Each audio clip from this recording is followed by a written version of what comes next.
Hello, dear students. Yesterday's homework is regarding the making the notes particularly. Okay. Now today we will start the topic further. We have done concentration of ore particularly. Concentration of ore in extraction of metal. This first step, concentration of ore, we have already discussed. In which different general process we discussed, like hydraulic washing, okay, magnetic separation, leaching, okay. Although they are not in your syllabus, you just have to remember their names, that what are the different concentrations processes, that how we will concentrate. Now you will see a diagram in book, that after that they have divided the number metals into three different sections. Okay. By metal chemical properties, you have find out that metals are reactive, or you can say metals of high reactivity. Metals are with high reactivity, like sodium, potassium, okay, and calcium, magnesium. First or second group elements are considered second reactive elements. Second, metals with medium reactivity. Medium reactivity those have. Okay. In this case, aluminium as well taken. Metals with a medium reactivity, you can define like D block elements, particularly zinc, okay, iron, manganese. These are the metals with a medium reactivity. Now, metals with low reactivity. Low reactivity, quite. Like we will go for copper, mercury. These are such metals which have very low reactivity. Okay. So let's start with metals with low reactivity. Mean to say, for first step for all these one is concentration. Whether your metals you want to extract out is highly reactive, low reactive, or middle reactive. First step you will do concentration, and after that, first you have to go that the element you are extracting is whether highly reactive, middle reactive, or low reactive. So if it is low reactive, then how you do? Low reactive elements usually exist in their sulfide forms. Okay, and sulfide, what we do with sulfide ore? Always roasting. So we have already studied about the calcination roasting, that we will convert our metal into metal oxides. Then the next step will be your reduction. So reduction in this case you can do by different methods. Like for example,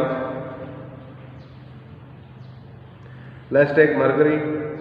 So simply heating sometimes, because they are of low reactivity. If you heat them, they will get converted easily. Suppose it is a sulfide ore, because I told you so that they exist in sulfide form. So you heat it in presence of oxygen, that is roasting. So they will get converted into mercury oxides, but first side by side sulfur dioxide. Now this mercury oxide you heat further, this will get breakdown in your metallic form.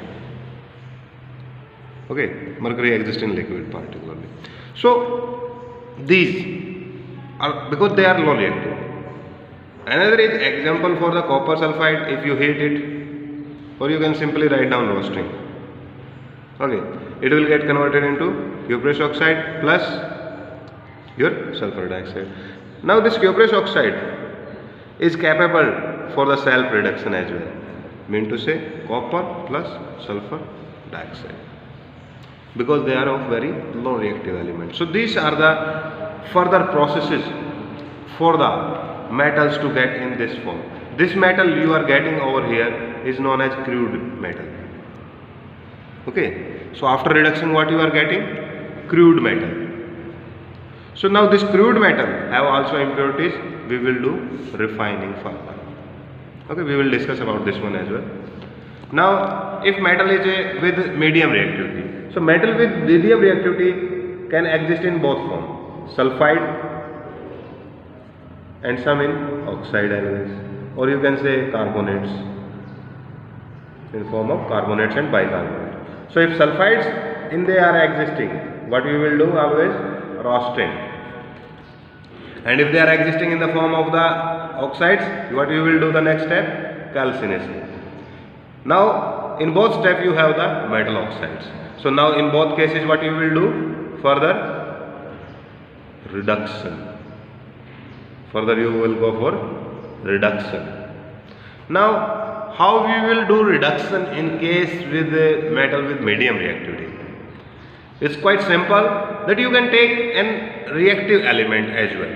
Okay, like suppose we have manganese oxides particularly, okay, and let's take aluminium further, okay, powdered aluminium. So it will get converted into aluminium oxide plus manganese, you will get HT, because it is a simple displacement reactions, metal displacing another element from its salt.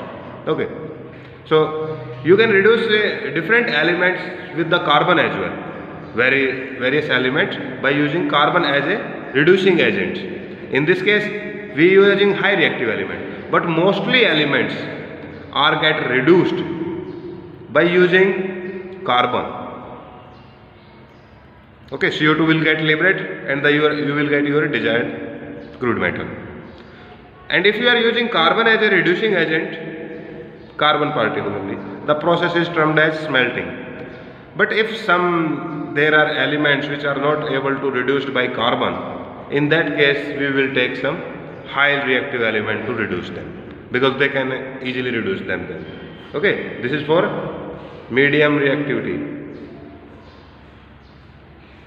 Okay, so we did the reduction. After reduction we get the crude metal. In both cases this is what you get, crude metal. Always you get crude metal after reduction, and that process further needed what? Refining. Now what we will do with the metal which are highly reactive? Those who are highly reactive, they are hard to synthesize or extract. How we are synthesizing? We have to apply some different processes. In this case, we are not converting them into oxides. In case of metal with low reactive and middle reactivity, first we will convert them into their oxides. Then we do reduction, we get finally our element, crude metal. But in case of metals with high reactivity, there is no available reducing agent to get them converted into crude metal. So that's why we prefer them with electrolytic extraction, or you can say electrolytic refining directly, because from here you will get impure states. So electrolytic method, refining or electrolytic method, in this what you are using actually, in this salts of particle, like if you want to get sodium particle, so you will take any chloride salt of it, like sodium chloride. Okay, you will fuse it into this one, okay, sodium chloride, and this one you will just pass electricity from outside. Okay, this is an electrolytic cell particularly. Now when the electricity starts passing, so at one electrode particularly, which is positive, chlorine will get evolved, and your positive will go to negative element. You have already studied this process in chloralkali process, but in that case hydrogen is liberating at the negative electron. But that will not happen if you have taken the concentration of sodium chloride in higher concentration. If concentration of sodium chloride is quite high concentration, in that case sodium will move to the getting deposited at the cathode particularly. Okay, so that's how you will get any particular reactive elements. Okay, in case like from alumina we are extracting aluminium by electrolytic. Okay, Then further we do the refining of everything. So metal with high reactivity are extracted by electrolytic method by passing electricity in their molten, or you can say fused salts. Fused means molten salts. We take the molten salts, we pass the molten salts means to say concentration of the sodium chloride is quite high in this case. This process will become chloralkali when the concentration of sodium chloride is lower than 30%. But if it becoming more than 30%, the process leads is our extraction of sodium in that case. Is that clear to you? Okay. Now we have already discussed this equation that some elements are particularly get reduced in middle reactivity by using some another reactive element, that is this one. Okay. This is a very hydrothermic reaction. This process is known as thermite process, dear. I forget to tell that at that time. I have already shown you this reaction in case of aluminium with manganese. But in case of iron, this wall process, mean to say you are reducing anything with the aluminium, that process is termed as thermite process. But usually we reduce iron oxides, ferric oxides by using aluminium. Why? Because this process is highly exothermic, mean to say a lot of heat is evolved. So here the iron you are getting due to heat, you will get it in molten condition. Okay, so it is this process is used for the joining or welding purposes particularly, like railway tracks get joined particularly by same process. Okay, railway tracks is get broken from somewhere. This process is the principle for joining them particularly. Okay, that is known as thermite process. Okay, now you know that whatever principle we have applied further for extraction of different elements, we always get at last, in this case only electrolytic refining, you are getting 99.9% pure metal. But in this case, in both these cases, we are reducing. When we are reducing, we are getting crude metal. So we further need refining. In this, purity always stands from 90% to 96%, 96, 97%. Mean to say still impurities are present there. So that's why we need another step which is known as refining. Okay, and most widely used refining is what? Electrolytic refining. Is electrolytic refining we do. This is the third step. Okay, electrolytic refining. First one is the concentration. Second one you have studied. You will do roasting, calcination, then reduction. Third step, refining particularly. So refining, in electrolytic refining, how you will do? That you will take the molten particle. You have the crude metal. Suppose copper is particularly we are talking about. This is copper, okay, which you get from reduction, or you can say crude metal. Crude metal is what? Which is already have some impurities we have extracted from it. The another thing we will take here, pure metal. Same metal which we have, should we have in pure metal copper already. So mean to say, if we want to extract copper in pure form from crude form, crude is which have impurities. This is pure, there is no impurity. So one electrode is made up of pure and one is made up of impure. Now we will pass electricity over it, making this terminal, impure terminal, as a positive one or anode, as a anode. Now you know that in this case we also need a solution.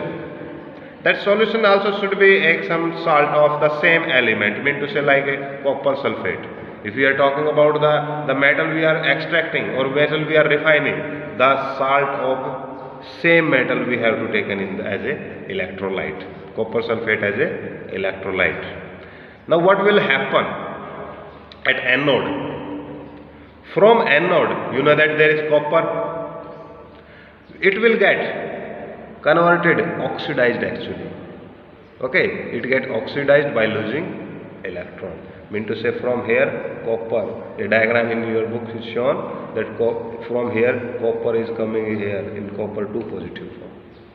Okay, but from inside the solution, copper 2 positive are moving towards this cathode, copper 2 positive. These two diagrams, two arrows are shown in particularly, that at cathode what happening, that copper 2 positive by gaining 2 electron getting deposited at copper cathode. Here you will see that the copper is start getting deposited. Mean to say, by the time electricity pass, this rod becoming more and more thicker.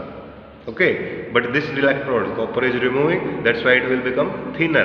And you will see that after some time passing the electricity, there is some substances get deposited below it, below the anode. This is known as anode mud. Okay, these are the impurities which get collected, that's why they are known as anode mud. They also contain some important metals.